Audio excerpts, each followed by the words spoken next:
اعوذ باللہ من الشیطان الرجیم بسم اللہ الرحمن الرحیم۔ عزیز طلبہ، السلام علیکم ورحمۃ اللہ وبرکاتہ۔ امید ہے کہ آپ اور آپ کے عزیز و قارئ خیریت سے ہوں گے۔ اللہ تعالیٰ آپ کو اور آپ کے اہل خانہ کو اپنے حفظ و امان میں رکھے۔ آج اس ہفتے کی پہلی کلاس ہے اور حدیث نمبر 25 اور 26 ہمارے پیش نظر ہیں۔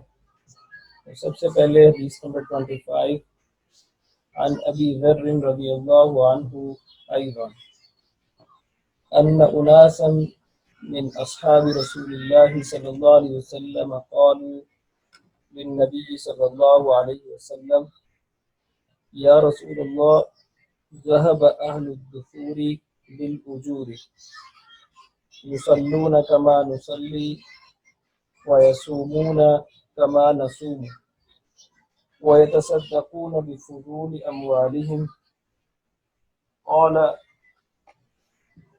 أوليس قد جعل الله لكم ما تصدقون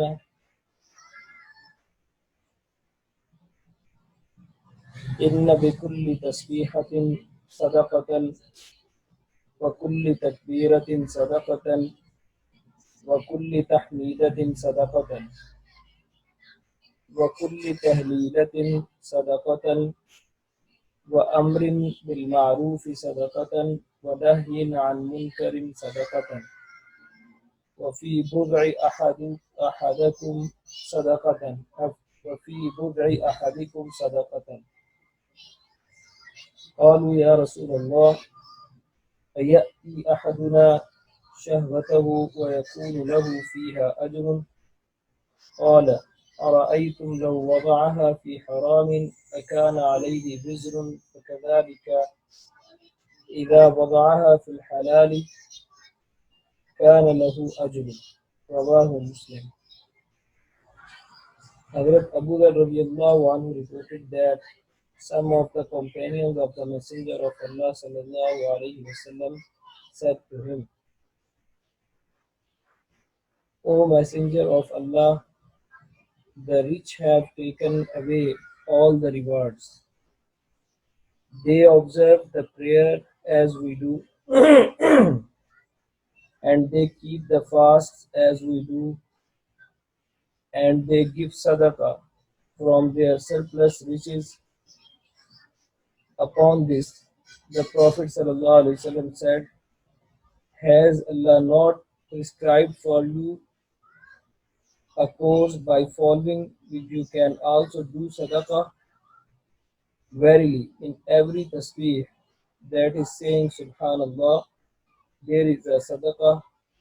Every takbir, that is saying Allahu Akbar, is a sadaqah.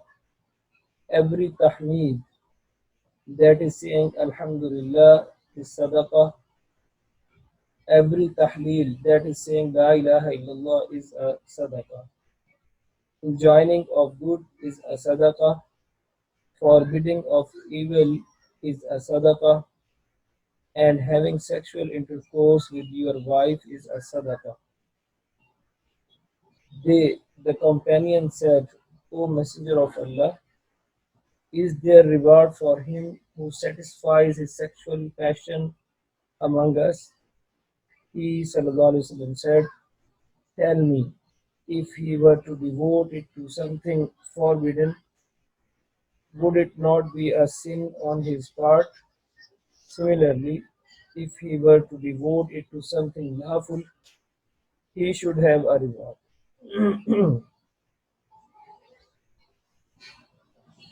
حضرت ابو ہریرہ رضی اللہ عنہ سے یہ روایت ہے کہ بعض صحابہ میں سے کچھ نے عرض کیا کہ اللہ کے رسول صلی اللہ علیہ وسلم، جن لوگوں کے پاس مال و دولت ہے وہ ہم سے سبقت لے گئے، کیونکہ وہ نماز پڑھتے ہیں جیسے ہم نماز پڑھتے ہیں، وہ روزے رکھتے ہیں جیسے ہم روزہ رکھتے ہیں، اور وہ صدقہ کرتے ہیں اس مال سے جو اللہ نے انہیں دیا ہے، جبکہ ظاہر ہمارے پاس یہ مال نہیں ہے، تو اس لیے ہم اس اعتبار سے ان سے پیچھے رہ گئے۔ تو رسول اللہ صلی اللہ علیہ وسلم نے فرمایا اولیس قد جعل اللہ لکم ما تصدقون، کہ اللہ نے وہ چیزیں نہیں دی تمہیں جس کے ذریعے تم صدقہ کر سکتے ہو۔ پھر آپ نے اس کی وضاحت فرمائی، یعنی مال کے علاوہ بھی اللہ تعالیٰ نے صدقے کے ذرائع رکھے ہیں۔ اس میں پہلی چیز کیا، ان بکل تسبیحۃ صدقۃ، جب بھی کوئی انسان سبحان اللہ کہتا ہے تو اس کا اجر و ثواب ایسے ہی ہے جیسے مالدار صدقہ کرتا ہے۔ وکل تکبیرۃ صدقۃ، اور ہر اللہ اکبر کہنے والے کو یا ہر تکبیر پر صدقہ شمار ہوتا ہے۔ وکل تحمیدۃ صدقۃ، اور ہر الحمدللہ پر صدقہ شمار ہوتا ہے۔ وکل تحلیلۃ صدقۃ، اور ہر لا الہ الا اللہ کہنے پر صدقہ شمار ہوتا ہے۔ اس کے ساتھ وامر بالمعروف، نیکی کا حکم دینا صدقہ ہے۔ ونہی عن منکر، برائی سے روکنا صدقہ ہے۔ وفی بضع احدکم صدقۃ، اور اگر کوئی شخص اپنی خواہش نفس پوری کرنے کے لیے اپنی زوجہ سے قربت کرتا ہے تو یہ بھی صدقہ ہے۔ تو اس بات پر، یہ جو آخری بات ہے اس پر وہ کہنے لگے آپ کے اصحاب، اے اللہ کے نبی صلی اللہ علیہ وسلم، ایأتی احدنا شہوتہ ویکون لہ فیہا اجر، حالانکہ ہم اس عمل کے ذریعے تو اپنی ایک نفسانی خواہش کو پورا کرتے ہیں، تو اس میں کیا ہمارے لیے اجر ہے؟ آپ صلی اللہ علیہ وسلم نے فرمایا قال ارأیتم، کیا تم نہیں دیکھتے، لو وضعها فی حرام، اگر وہ شخص حرام میں مبتلا ہو جاتا ہے، اکان علیہ وزر، تو کیا اس پر گناہ نہ ہوتا حرام کرنے کی وجہ سے؟ وکذالک، اسی طرح اذا وضعها فی الحلال کان له اجر، جب اس نے ایک کام کو حلال طریقے سے کیا تو اس کے اوپر اسے اجر ملے۔ تو عزیز طلبہ، اس میں پہلی بات تو یہ ہے کہ وہ لوگ، یہ ان لوگوں کے لیے حدیث ہے جن کے پاس اللہ کی راہ میں صدقہ کرنے کے لیے مال و اسباب نہیں ہے، مال و دولت نہیں ہے، لہذا وہ ان کلمات کے ذریعے اس کمی کو پورا کر سکتے ہیں۔ اور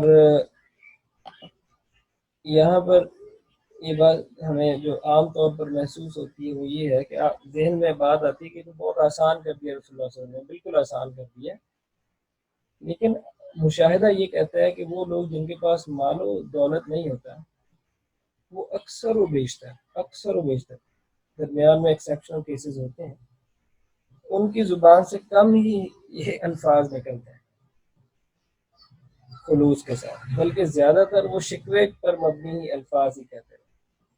لہذا بنیادی طور پر یہ الفاظ اگر آپ ان پہ غور کریں، سبحان اللہ کہنا، اور پھر اللہ اکبر کہنا، الحمدللہ کہنا، لا الہ الا اللہ کہنا، یعنی اپنی حالت پر اللہ کے ساتھ راضی رہنا، یہ کوئی معمولی بات نہیں ہے۔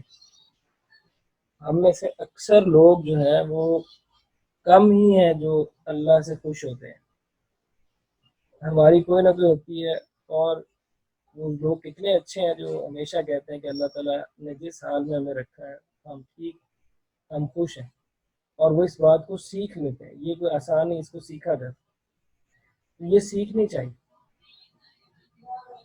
تو دوسری بات اس میں یہ ہے کہ وہ لوگ جن کو اللہ نے مال و دولت دی ہے تو وہ یہ نہ کریں کہ وہ اپنا مال و دولت جو ہے نا وہ چھپا لیں اور صرف یہ تسبیحات پہ زور دے دیں، بلکہ انہیں اپنا مال ہی خرچ کرنا ہے، ٹھیک ہے؟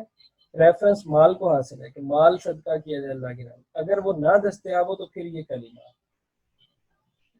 اور آخری بات جو آپ سے فرمائی کہ انسان جو ہے وہ حلال کے اوپر صبر کرے اور حلال طریقے سے جو اللہ نے اس کے لیے چیزیں پیدا کی ان کو استعمال کرے تو اس کے لیے بھی اجر ہے۔ بظاہر اگرچہ وہ ایسی نظر آتی ہیں کہ انسان نے اپنی ذاتی خواہش پوری کی ہے، تو بہرحال اللہ تعالیٰ حلال طریقے سے اپنی خواہش کو پورا کرنے پر بھی انسان کو اجر دے۔ یہ تھی حدیث نمبر 25۔ اس کے بعد حدیث number 26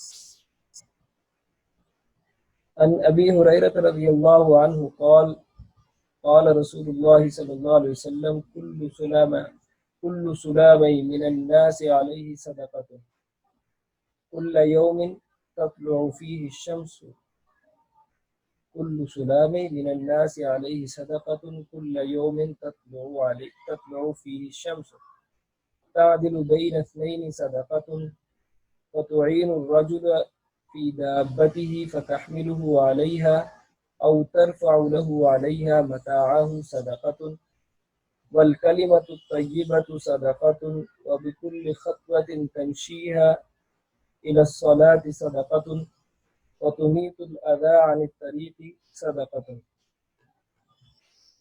Abu Huraira radiallahu anhu reported that the Messenger of Allah sallallahu alayhi wasallam said, on every person's joints are small bones, that is fingers and toes, there is sadaqah.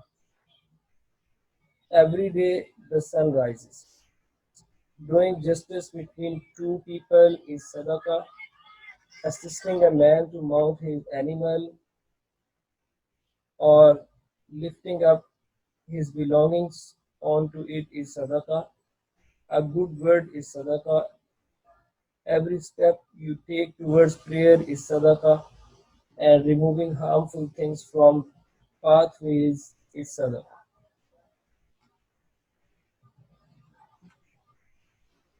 تو آپ علیہ السلام نے فرمایا کہ تمام انسانوں پر اپنے تمام ہڈیوں کے لیے ہر روز یعنی کل یوم تطلع فیہ الشمس، ہر روز ان کے اوپر ان کا صدقہ دینا واجب ہے.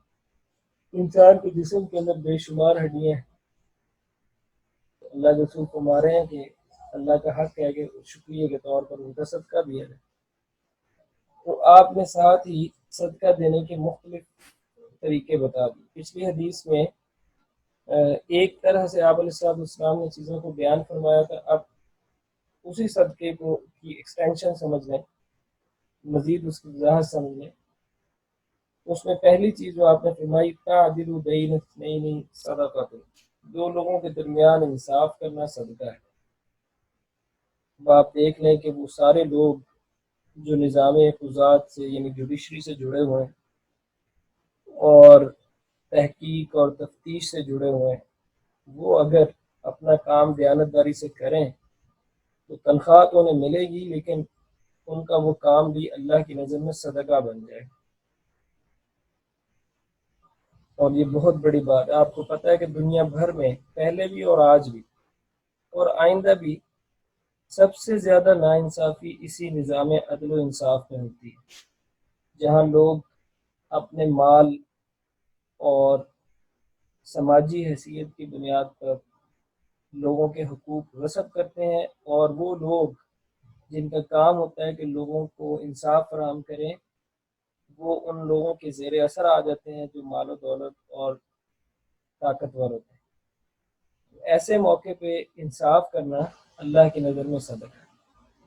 وَتُعِينُ الرَّجُلَ فِي دَابَّتِهِ فَتَحْمِلُهُ، کسی آدمی جو ہے وہ کی مدد کرنا اس کی سواری کے معاملے میں، یعنی وہ سواری پہ بیٹھنا چاہتا ہے تو اس کی مدد کرنا. او ترفع له علیہ متاعہ، یا وہ اس پر سامان رکھنا چاہتا ہے تو اس کی مدد کر دینا، تو اپنا سامان اپنی سواری پہ رکھ دے، یہ بھی صدقہ ہے. ہمارے معاشرے میں یہ قدریں بہت مضبوط تھیں جو اب ختم ہوتی جا رہی ہیں. مثال کے طور پہ آپ گھر سے نکلیں، آپ دیکھ رہے ہیں کہ آپ کے ہمسائے جو ہے وہ کہیں جا رہے ہیں تو وہ سامان اپنی گاڑی میں، تو آگے بڑھ کے ہمیں چاہیے کہ ہم ان کا سامان اٹھا کے ان کی گاڑی پہ رکھیں، یا وہ سامان اتارنا چاہ رہے ہیں تو ان کی مدد کریں. یا کوئی ہمسایہ نہ بھی ہو، کوئی بھی آدمی ہو، اس سواری پہ سوار ہونے میں اس کو دشواری ہے تو اس کی مدد کر دیں. اور اسی طرح اگر کوئی سامان ہے اس کے پاس، اس کو ہم اٹھا لیں تو یہ بھی صدقہ ہے. پھر فرمایا وَالْكَلِمَةُ الطَّيِّبَةُ صَدَقَةٌ، اچھی بات کہنا بھی صدقہ ہے. وَالْكَلِمَةُ الطَّيِّبَةُ صَدَقَةٌ، تو اچھی بات کسی کو کہنا، اچھی نصیحت کرنا، اچھا مشورہ دینا، ٹھیک ہے، یہ کیا ہے؟ صدقہ ہے۔ وَبِكُلِّ خَطْوَةٍ تَمْشِيهَا إِلَى الصَّلَاةِ، نماز کے لیے ہم جتنے قدم اٹھاتے ہیں، تو ظاہر ہے اس سے مراد مسجد کی طرف جانا ہے، یعنی نماز کی ادائیگی کے لیے جب ہم مسجد کی طرف جاتے ہیں تو ہر قدم پہ ہمیں صدقہ کرنے کا اجر ملتا ہے، یعنی ہر قدم پہ، ہر قدم کا اجر جو ہے وہ صدقہ کرنے کا۔ اور آخری چیز فرمائی وَتُمِيتُ الْأَذَىٰ عَنِ الطَّرِيقِ صَدَقَةٌ، راستے سے تکلیف دینے والی چیزوں کو دور کر دینا یہ بھی صدقہ ہے۔ تو یہ بھی ہمارے معاشرے میں عام طور پہ دیکھا جاتا ہے کہ لوگ اگر کہیں راستے کوئی جانور مر گیا ہے کسی گاڑی کے ساتھ ٹکرا کر، تو لوگ اس کے اوپر سے گاڑیاں گزارتے رہتے ہیں، اگر اوپر سے نہ بھی گزاریں تو دائیں بائیں سے گزارتے رہتے ہیں، تو ٹریفک میں خلل ہوتا ہے۔ کوئی آدمی اس چیز کی کوشش نہیں کرتا کہ اس کو کھینچ کے ایک طرف کر دے، ٹھیک ہے؟ تو جو کرے گا یہ کام، جو کرے گا، دنیا کی نظر میں ہو سکتا ہے کہ وہ کراہت کا باعث ہو، لیکن اللہ کی نظر میں وہ اس کا یہ عمل صدقے کے برابر ہے۔ اسی طرح راستے سے کوئی تکلیف دینے والی کوئی چیز اور پڑی ہے، کوئی شیشہ ٹوٹ کے گر گیا ہے کسی اور وجہ سے، راستہ بہت خراب ہو گیا